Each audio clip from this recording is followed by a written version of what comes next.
ខ្ញុំសូមបកស្រាយចំណុចទី3ទាក់ទងជាមួយនឹង epigenetic ដែលជាចំណុចផ្សំគ្នារវាងសែននិងបរិស្ថាននៃការរស់នៅយើងត្រូវផ្លាស់ប្ដូរការយល់ឃើញចាស់ៗដែលថាឲ្យតែមានសែនជំងឺពីពងផ្ដាយកូននឹងត្រូវតែមានជំងឺនឹងដែរនៅក្នុងជាសាសម័យថ្មី epigenetic បានបង្ហាញថាសែនមិនមែនជាកត្តាដែលកំណត់ជោគវាសនារបស់យើងទេប៉ុន្តែវាគ្រាន់តែជាកូនសោដែលបិទបើកហើយវាអាស្រ័យទៅលើការរស់នៅរបស់យើងផងដែរនៅក្នុងខ្លួនយើងម្នាក់ៗមាន DNA ឬក៏កូដសែនដែលអត់អាចកែប្រែបានទេដូចជាទម្រង់ពណ៌សក់ឬក៏ស្បែកហើយ epigenetic ក៏មិនមែនជាការបដូរកូដដែរវាគ្រាន់តែជាស្លាកសញ្ញាគីមីដែលទទុំនៅលើ DNA ហ្នឹងហើយប្រាប់កោសិកាថាតើត្រូវអានសែនមួយណាឬក៏ត្រូវម្លងសែនមួយណាអញ្ចឹងឧទាហរណ៍ងាយយល់សែនហ្នឹងពេលបានដូចជាសភៅធ្វើម្ហូបដែលយើងទទួលបានពីពុកម្ដាយរបស់យើងហើយ epigenetic ហ្នឹងដូចជា sticker ដែលបិទចំណាំឬក៏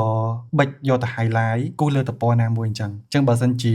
នៅក្នុងសភៅហ្នឹងមានមុខម្ហូបនៃជំងឺថប់បារម្ភហ្នឹងមែនប៉ុន្តែបើសិនយើងអត់បានអានឬក៏អត់បានធ្វើតាមវាទេម្ហូបហ្នឹងក៏អត់លេចចេញជារូបរាងកើតដែរបើសិនជាក្មេងកាត់មកមានសែនរងគ្រោះជាមួយនឹងជំងឺថប់បារម្ភមានន័យថាប្រព័ន្ធការពារភាព stress របស់គាត់ងាយនឹងរំញោចហើយបរិយាកាសជុំវិញខ្លួនគាត់ដើរតួនាទីជាអ្នកសម្រាប់ក្នុងសេណារីយ៉ូ2ទី1បើសិនបើក្មេងនឹងលូតលាស់នៅក្នុងបរិយាកាសដែលមានសម្ពាធខ្លាំងជួបប្រទះនឹងការបាតុកិច្ចចិត្តមានការរំលោភបំពានការបោះបង់ចោលការរស់នៅក្នុងផ្ទះដែលមានភាពមួម៉ៅឬអសន្តិសុខយូរទៅភាពសេះហ្នឹងវាបង្កើតទៅជាសញ្ញាគីមីមកបើកតែថប់បារម្ភអញ្ចឹងធ្វើឲ្យក្មេងវិវត្តទៅជាជំងឺថប់បារម្ភនៅថ្ងៃណាមួយហើយផ្ទុយទៅវិញបើសិនជាក្មេងដែលមានសែនងាយរងគ្រោះជាមួយនឹងជំងឺថប់បារម្ភនឹងដដែលត្រូវបានគេយកទៅចិញ្ចឹមនៅក្នុងគ្រួសារដែលមានក្តីស្រឡាញ់ភាពកក់ក្ដៅមានសុវត្ថិភាពផ្លូវចិត្តហើយត្រូវបានបង្រៀនពីជំនាញដោះស្រាយបញ្ហានិងការគ្រប់គ្រងអារម្មណ៍តាំងពីក្មេងសញ្ញាគីមីនៅទៅបិទឬក៏ទៅសង្កត់សែននៅជំងឺថប់បារម្ភនឹងមិនអាចបញ្ចេញសកម្មភាពបានទេដែលជាលទ្ធផលធ្វើឲ្យក្មេងទន់ធប់ឡើងមានសុខភាពផ្លូវចិត្តល្អហើយបើតាមការសិក្សា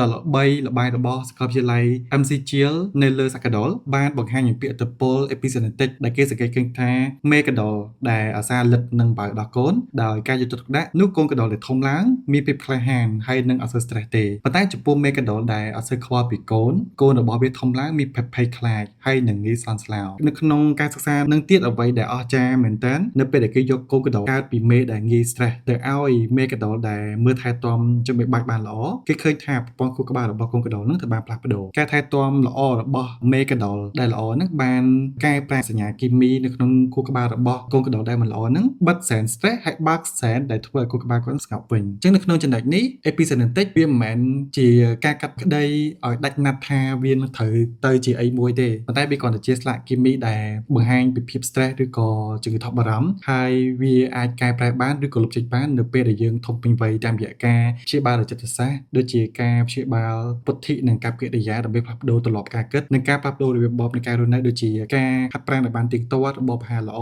ការគេងឲ្យបានគ្រប់គ្រាន់និងការធ្វើសមាធិហើយមួយទៀតការបង្កើតទំនាក់ទំនងល្អជាមួយមនុស្សជុំវិញខ្លួនក៏អាចជួយកាត់បន្ថយប្រភពនៃ stress បានដែរអញ្ចឹងសរុបសេចក្តីមក epigenetic គឺជាភស្តុតាងវិទ្យាសាស្ត្រដែលបង្ហាញថាអតីតកាលឬក៏កត្តា genetic ហ្នឹងមិនអាចកំណត់អនាគតរបស់យើងបានទេបើទោះបីជាម៉ែឲ្យយើងហុចសភៅដែលមានកូដជំងឺថប់បារម្ភនឹងមកឲ្យយើងក៏ដោយហើយយើងនៅតែមានសិទ្ធិក្នុងការជ្រើសរើសរបៀបក្នុងការរស់នៅដើម្បីបិទកូដនឹងវិញហើយសរសេររឿងរ៉ាវសុខភាពផ្លូវចិត្តរបស់ខ្លួនឯងឲ្យល្អវិញបានធម្មតា